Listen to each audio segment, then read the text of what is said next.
Bismillahirrahmanirrahim. Jangan lupa subscribe ya. Maka satu saja. Ya. Kalau takut tidak adil maka satu saja. Ya. Ustaz, kalau kita tidak poligami tidak apa-apa. Kalau ente takut tidak adil, ya sudah jangan poligami. Bahkan syariat memberi ancaman keras kata Nabi SAW, "Man kanat lahum ra'atani famala ila ihdahuma jaa yaumal qiyamati wa shikkuhu ma'il." Barang siapa yang punya dua istri kemudian dia condong kepada salah satunya, maka dia akan datang pada hari kiamat badannya miring. Ini menunjukkan terjadi penyimpangan dalam hal ini. Sampai Nabi menyebutkan secara khusus peringatan keras. Barang siapa yang tidak adil terhadap istrinya, condong kepada salah satunya, maka dia datang dalam kondisi miring. Ini menunjukkan tidak adil dalam praktek poligami dosa besar. Karena dipermalukan oleh Allah pada hari kiamat kelak. Dibangkitkan di padang mahsyar, badan miring-miring. Ya akhi, kenapa akhi ente miring badan? Perasaan ente ke masjid rajin, kemana rajin. Ternyata tidak adil dalam berumah tangga. Sampai-sampai sebagian ulama seperti dari madhab Hambali menyebutkan hukum asal poligami makruh. Sampai ada yang mengatakan demikian. Hukum asal poligami makruh, dibenci. Kenapa? Karena seorang akan mengantarkan dirinya pada kezaliman, ketidakadilan. Itu menunjukkan bahwasanya tidak semua orang bisa melaksanakan poligami. Tidak semua lelaki bisa melaksanakan poligami. Dia harus tahu bagaimana menjalani, ya, mengatur rumah tangganya. Ya. Dia harus adil. Kalau dia tidak adil, maka tidak boleh dia berpoligami. Yang kedua, dia harus mampu secara finansial, secara ekonomi dia harus mampu. Ya. Kalau enggak mampu, maka tidak boleh. Jangankan untuk menikah dua, untuk menikah satu, harus punya ekonomi. Kata Nabi SAW, "Ya ma'syara syabab, man istata'a minkumul ba'a falyatazawwaj." Wahai para pemuda, barang siapa di antara kalian punya kemampuan, yaitu ekonomi maksudnya. Ya. Falyatazawwaj, maka menikahlah. Fa innahu aghaddu lil basar wa ahsanu lil farj, karena menikah bisa menundukkan pandangan dan bisa menjaga kemaluan. Kalau untuk menikah istri pertama saja, Nabi mempersyaratkan harus punya apa? Kemampuan, ya, secara ekonomi untuk mengurus istrinya. Bagaimana lagi kalau menikah dua dan tiga dan seterusnya? Di antara pertanyaan yang aneh pernah saya hadapi, ada seorang wanita bertanya kepada saya di pengajian, "Ustaz, suami saya pinjam uang sama saya, Ustaz, ngutang sama saya. Ternyata saya selidiki, dia ngutang sama saya untuk poligami." Masya Allah. Ini memang luar biasa, nekat ya. Jadi ekonomi harus kuat. Kalau tidak kuat, tidak boleh poligami. Kalau enggak, siapa yang ngayomi istri? Siapa yang ngayomi anak-anak? Ya. Jadi harus kuat secara ekonomi. Kemudian saya katakan juga harus kuat secara mental. Dia punya jiwa kepemimpinan untuk bisa mengatur istrinya. Ya. Kepemimpinan sini bukan berarti dia teriak-teriak, marah-marah, nampar sana, nampar sini. Tidak, tapi dia punya kemampuan untuk mengatur. Ya. Bisa jadi seorang bisa mengatur perusahaan, dia tidak bisa mengatur rumah tangganya. Banyak orang seperti itu. Dia dalam bidang dunia kerjaan dia hebat, tapi dalam rumah tangga dia hancur. Dia tidak bisa mengatur. Tidak bisa mengatur. Kalau dia tidak bisa mengatur, maka yang dia bawa dalam kehidupan rumah tangganya adalah kesengsaraan. Adalah kesengsaraan. Ya, makanya saya punya kawan juga praktisi poligami. Dia bilang, "Ya Firanda, dulu waktu saya mau menikah, saya bayangkan saya akan menjadi serigala di antara dua kambing betina. Setelah saya poligami, saya menjadi kambing di antara dua serigala betina." Sehari diomelin di sana, sehari diomelin di sini. Ada ikhwan poligami. Kita cuma cerita. Sudah lama dia enggak muncul. Setelah sebulan atau beberapa waktu dia datang, kemudian datang ketemu kawan saya. "Gimana ente poligami?" Sedih. Kasihan. Ada orang poligami datang ke rumah kurus, Masya Allah. Ini poligami bukan mendatangkan kebahagiaan, mendatangkan apa? Penderitaan. Berarti dia tidak kuat secara mental untuk menjalankan roda rumah tangga. Maka seorang, ya, tatkala ingin berpoligami, dia harus siap ini semua. Tentunya dia meminta petunjuk kepada Allah, minta kekuatan kepada Allah, isti'anah billah, minta pertolongan, kemudian dia jalankan, berusaha semaksimal mungkin. Dan pasti akan ada ujian, dan pasti ada hambatan. Itulah dia ingin menjalankan syariat yang mulia. Maka ada hambatan, ada ujian. Ujian tersebut terutama di zaman kita ini. Di zaman kita ini khususnya di tanah air. Di sebagian tempat poligami adalah perkara yang sangat-sangat biasa. Contoh di Arab Saudi. Arab Saudi orang poligami mudah sekali. Teman-teman poligami punya duit tinggal poligami. Apakah istrinya enggak marah? Ya marah, cemburu. Tapi enggak bisa apa-apa. Mau ngapain? Ya. Karena semua orang juga poligami. Bahkan istri pertama adalah produk poligami. Istri pertama mungkin dia adalah anak dari istri ketiga bapaknya. Terus dia mau anti poligami, nggak bisa. Dia sendiri produk apa? Poligami. Sehingga poligami adalah hal yang biasa di Arab Saudi. Bahkan di antara cerita yang saya pernah dengar, ada seorang orang ingin menikah lagi, maka anak-anaknya kumpul musyawarah sama dia. Abi, nikah yang begini dong, Bi. Diskusi sama anak-anaknya. Hebat atau tidak? Itu terjadi. Ya. Karena suatu hal yang biasa. Sehingga bi'ah atau lingkungan mendukung terjadinya praktek poligami. Contoh lebih hebat lagi seperti di Afrika. Di Afrika, kawan-kawan saya yang dulu di Universitas Islam Madinah, kata mereka, ya Firanda, kalau kita tidak poligami, kita dianggap berpenyakit. Dianggap lemah syahwat, dihina. Maka hukum asalnya kita poligami. Saya punya kawan datang ketemu saya musim haji. Dia S1. S1 tapi istrinya 3. Ente S3, istri cuma 1. Saya bilang, istri saya 4 in 1. Jadi maksud saya, ya, bagi mereka itu hal yang biasa. Bahkan orang tidak poligami dihina. Sehingga karena kondisi sudah biasa, poligami tidak ada yang demo-demo di situ, tidak ada yang protes-protes. Ya. Beda tatkala kita di tanah air. Ente mau poligami, ujian berat di hadapan ente. Ya kalau kita bilang poligami, indah ya, impian para lelaki. Satu kata berjuta makna. Tapi begitu dilaksanakan ternyata berat. Yang menghalangi poligami pertama, istri kita yang pertama jelas tidak mau. Ya, sampai di antara mereka ucapkan kata-kata yang keras ya. Ya, saya tidak bercerita istri saya, tidak ya. Dan nanti saya salah paham. Ini cerita tentang istri orang lain. Langkahi dulu mayatku. Ngeri, bayangkan. Insyaallah. Itu mereka ucapkan, langkahi dulu mayatku. Di antara mereka yang berkata, saya siap dimadu, kalau suami saya siap diracun. Mengerikan. Dan itu terjadi di tanah air kita. Di tanah air kita terjadi. Ya. Kondisi mengerikan ya. Kondisi enggak, bukan pengalaman saya. Alhamdulillah saya tidak begitu ya. Istri saya sudah bilang dari dulu, Abi saya sudah siap. Masya Allah, siap pentungan.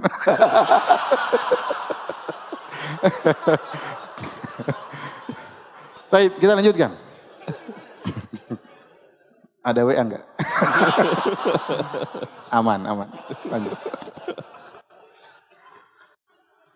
Kemudian ujian kedua, terkadang yang menghalangi ibu kita sendiri. Terkadang anak-anak kita. Ya. Sampai istri terkadang bilang, "Nak, mau enggak bapak kawin lagi?" "Ya enggak mau." Harusnya bapaknya bilang, "Kalau kamu punya ibu lagi, bisa minta uang sama 2 ibu." Kalau yang satu enggak kasih, dari yang satunya dikasih.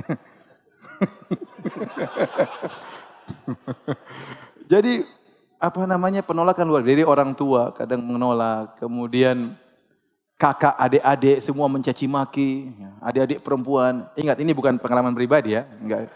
Saya cerita tentang teman-teman. Adik-adik protes. Kenapa Kak nikah lagi? Gimana? Sudah protes. Tetangga menghina.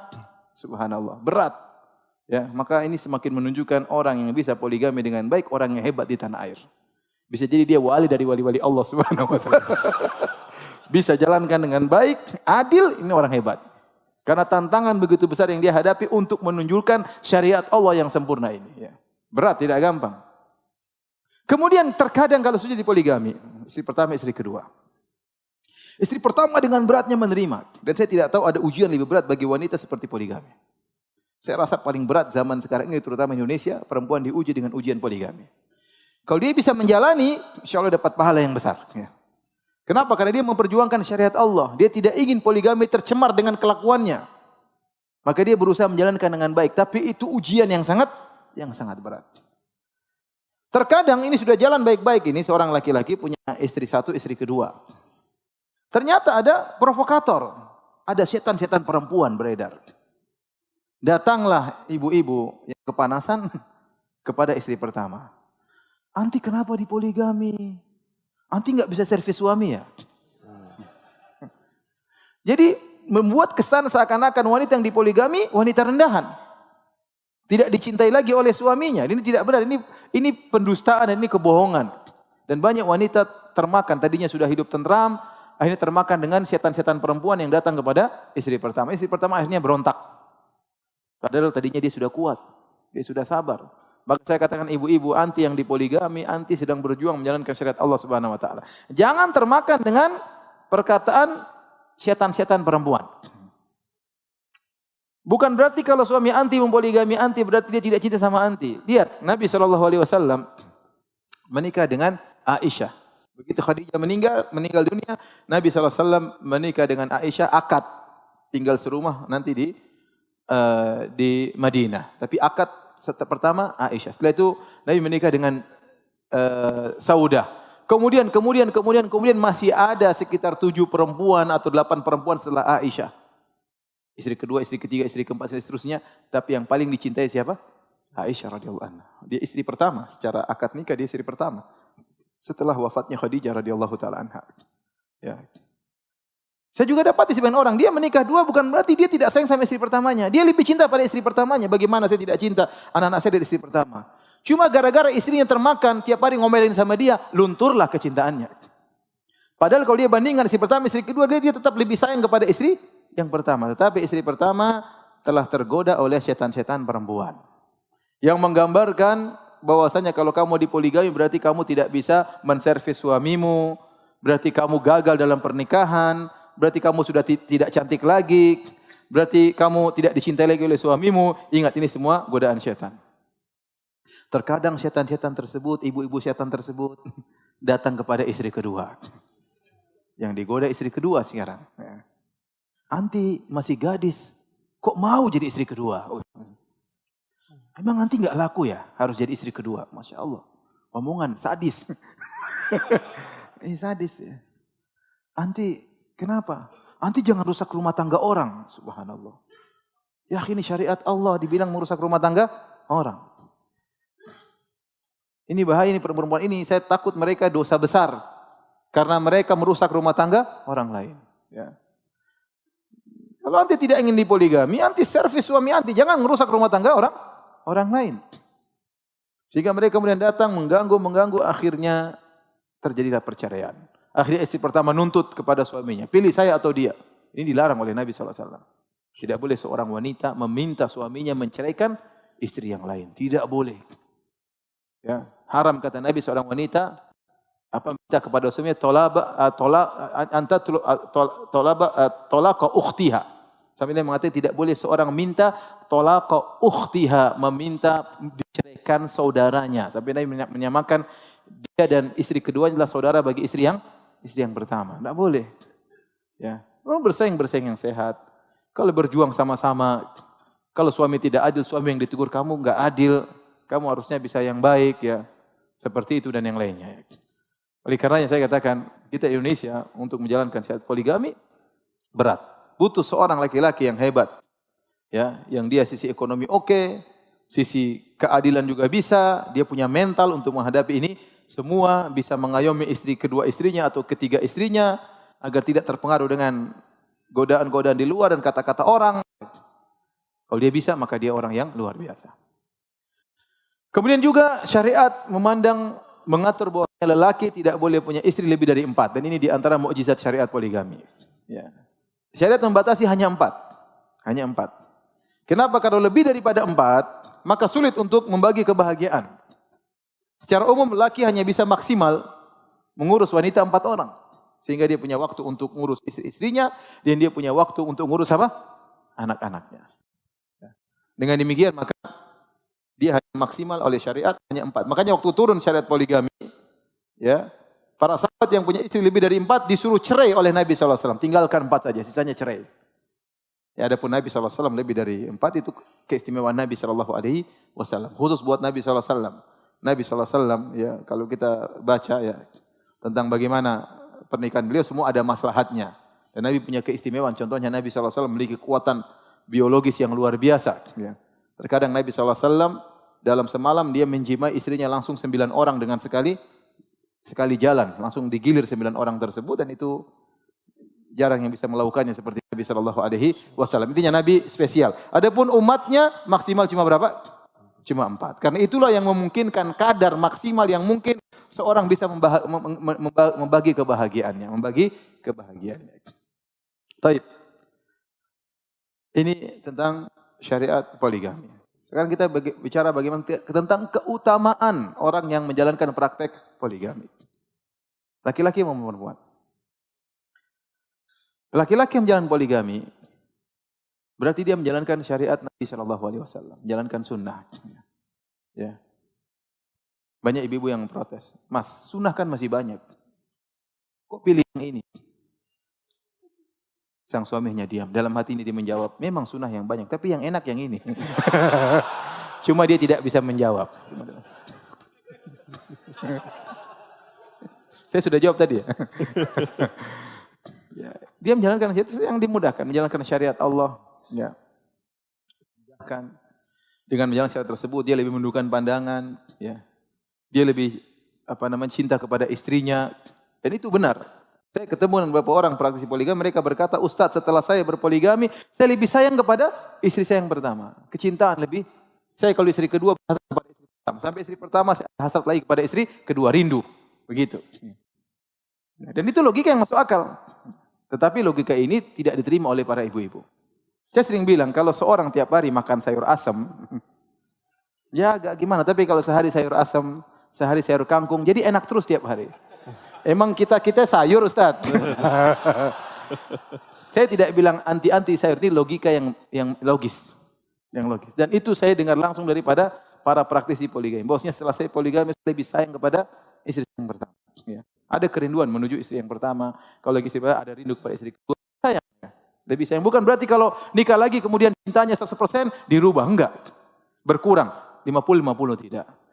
Logikanya bukan demikian. Logikanya kalau dia nikah 100% cintanya pada istri pertama, kalau sudah nikah 2 jadi 200.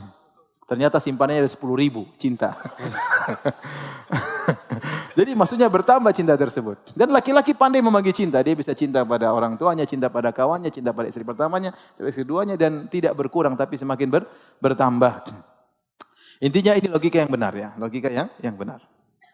Jadi seorang lelaki yang melaksanakan praktisi poligami, praktek poligami berarti dia menjalankan syariat Allah Subhanahu wa taala, menghidupkan kembali sunnah Nabi sallallahu alaihi wasallam. Dia mikirkan betapa banyak manfaat dari poligami, mengayumi orang ya. Banyak ya. Bayangkan dia punya istri 4 misalnya, punya anak-anak banyak ya, maka banyak yang mendoakannya, banyak yang dia urus, tiap hari dia kasih makan berapa orang. Dia berjalan ke safar misalnya, banyak orang yang mendoakannya ya. Indah ya. Tapi kita susah poligami. Kalau di Arab mudah sekali. Contoh, saya punya kawan. Waktu dia datang ke sini, umur dia baru sekitar 30. Waktu itu istrinya sudah 3. Saya bilang, ya akhi, ente anaknya berapa? Tunggu Firanda, ente tanya sekarang atau bulan depan? Apa bedanya? Kalau bulan depan anak saya 13. Kenapa? Istri saya 3-3-nya hamil. Masya Allah. Kalau sekarang masih 10. Masya Allah. Masya Allah. Ente umur belum 30 sudah istri 3? Iya, kata dia, sudah. Antum tahu bagaimana cerita istri saya yang ketiga? Saya enggak tahu gimana. Suatu hari saya naik mobil. Tiba-tiba ibu saya telepon, dia ketemu dengan akhwat. Fulan, nak, ibu ketemu perempuan cocok kayaknya buat kamu. Kamu mau enggak istri ketiga? Saya langsung stop, saya ke masjid, saya sholat. Sebentar ibu, saya sholat istikharah dulu. Oke bu, Masya Allah. Begitu mudahnya di sana ya. Jadi ibunya malah mendukung. Ini sekedar intermezzo ya. Jadi intinya. Jadi ikhwan nasib kita sama ya. Nasib kita sama. Jadi maksud saya orang bisa berhasil menjalankan poligami dengan sesuai sunnah, dengan adil. mengayomi kedua istrinya atau ketiga istrinya, mengurusi anak-anaknya, maka dia lebih baik daripada yang tidak poligami. Makanya Ibnu Abbas berkata kepada Sa'id bin Jubair. Sa'id bin Jubair waktu masih muda, jenggotnya belum tumbuh. Maka Ibnu Abbas, sahabat radhiyallahu anhuma, berkata kepada tabi'in, muridnya Sa'id bin Jubair, "Tazawwaj, menikahlah engkau. Fa inna khairu hadhil ummah aktsaruha nisaan." Kata Ibnu Abbas, sungguhnya orang terbaik di umat ini yang paling banyak istrinya. Yang paling banyak apa? Istri. Artinya tanggung jawabnya lebih banyak. Dia mengayomi lebih banyak. Banyak orang yang dia kasih makan, banyak orang yang dia urus. Ya. Dan kita punya kaedah, khairun nasi anfa'uhum linnas. Sebaik-baik orang di sisi Allah yang paling bermanfaat bagi banyak orang. Kemudian, orang yang melaksanakan praktek poligami, menyenangkan Nabi SAW pada hari kiamat kelak. Bayangkan, menyenangkan Nabi pada hari kiamat kelak. Kenapa? Karena kata Nabi SAW, "Tazawwajul wadudal walud, fa inni mukathirun bikumul umama yaumal qiyamah." Nikahilah wanita yang subur dan mudah memiliki anak yang mencintai. Karena aku bangga dengan jumlah pengikutku pada hari kiamat kelak. Kalau misalnya seorang punya istri 2, 3 atau 4, kemudian anaknya banyak, dia akan hari kiamat membawa umat Nabi yang banyak. Dan ini menyenangkan Nabi SAW. Kemarin saya punya murid, anak Lipia, saya tanya, ente berapa bersaudara? 21 saudara Ustaz, Masya Allah. Orang Indonesia. Ternyata bapaknya praktisi poligami. Ya, saya pernah ketemu teman juga, orang Arab teman saya, ente berapa saudara? 55 bersaudara, Masya Allah. 55 bersaudara. Saya pernah diundang makan, kambing besar. 24 bersaudara makan bareng. Masya Allah. Ya. Jadi, kalau seorang ngurusi anak yang banyak, ngurus semua jadi orang yang soleh, misalnya solehah, dia bertakwa kepada Allah untuk ngurusi mereka. Ini menyenangkan Nabi SAW karena Nabi bangga punya umat yang banyak. Kemudian di antara keutamaan orang yang berpoligami tadi, banyak yang dia urusin. Terkadang dia menikahi janda, terkadang dia mengurusi anak-anak yatim. Dan kata Nabi SAW, "As-sa'i fil armalah wal yatim kal mujahid fi sabilillah." Orang yang berusaha mengurusi janda dan anak yatim seperti orang yang berjihad di jalan Allah Subhanahu wa taala. Ya. Dia tidak hanya menikahi gadis-gadis saja, dia menikahi terkadang janda yang harus diayomi, terkadang ada. Makanya saya sampaikan kepada para akhwat, para ibu-ibu, ya. Ibu-ibu lihatlah bagaimana nasib janda, kasihan, ya. Nasib janda bagaimana mereka sendirian, terkadang utang sana, utang sini, anak-anak enggak ada yang ngurus. Mereka ingin menjaga diri mereka, tidak ada yang mengayomi, banyak, kasihan.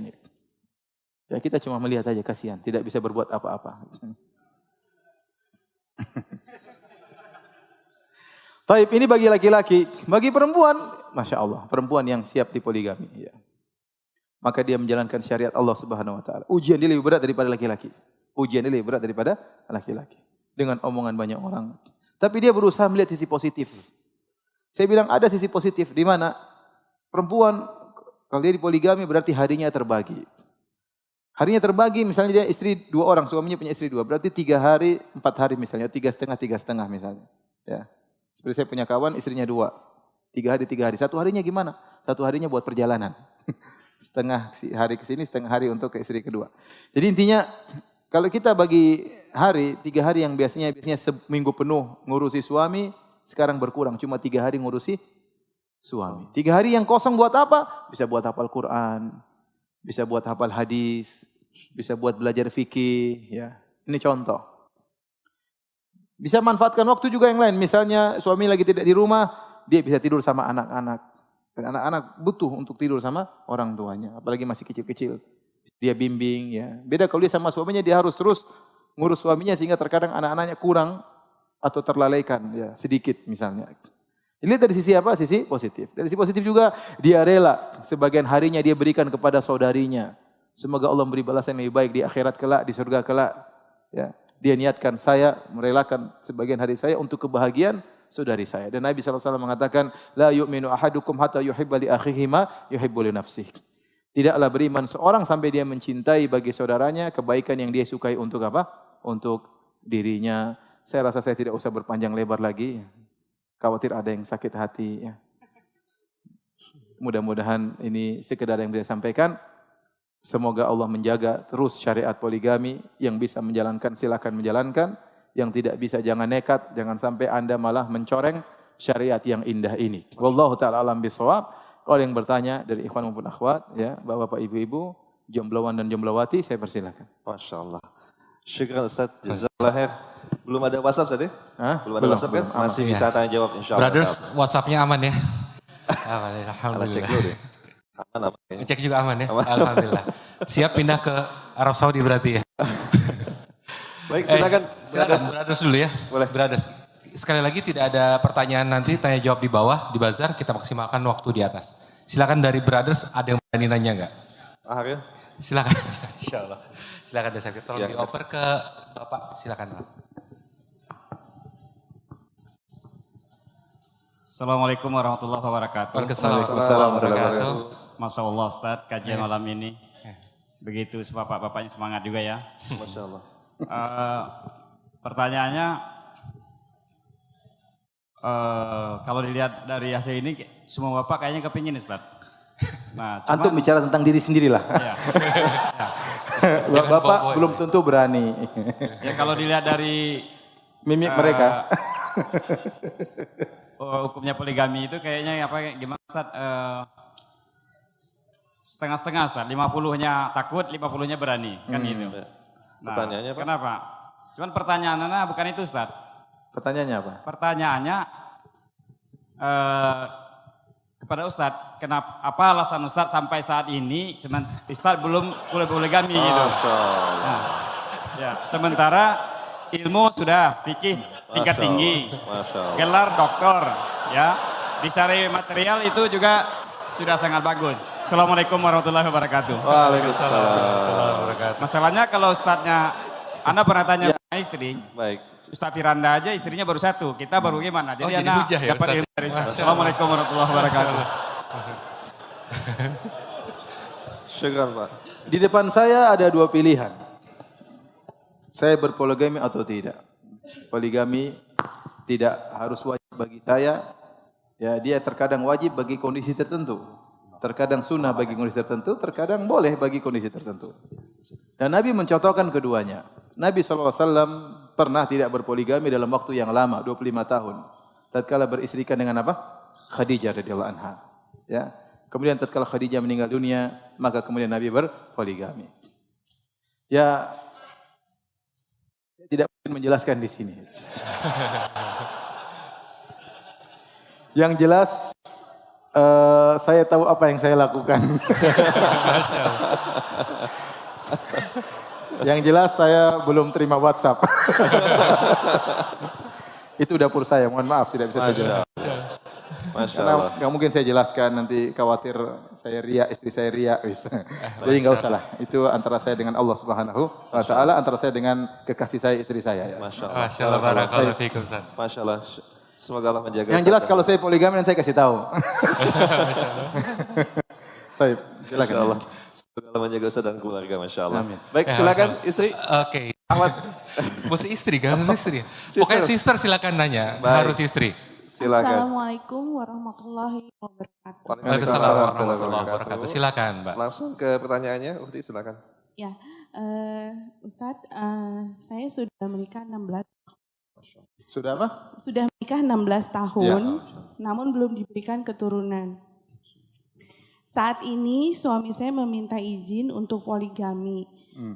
Akhirnya dengan berat hati saya mengizinkan. Sebelumnya kami memiliki anak adopsi sudah berumur 16 tahun. Masya Allah. Pertanyaannya, bagaimana saya harus menghadapinya? Karena jauh di lubuk hati saya tidak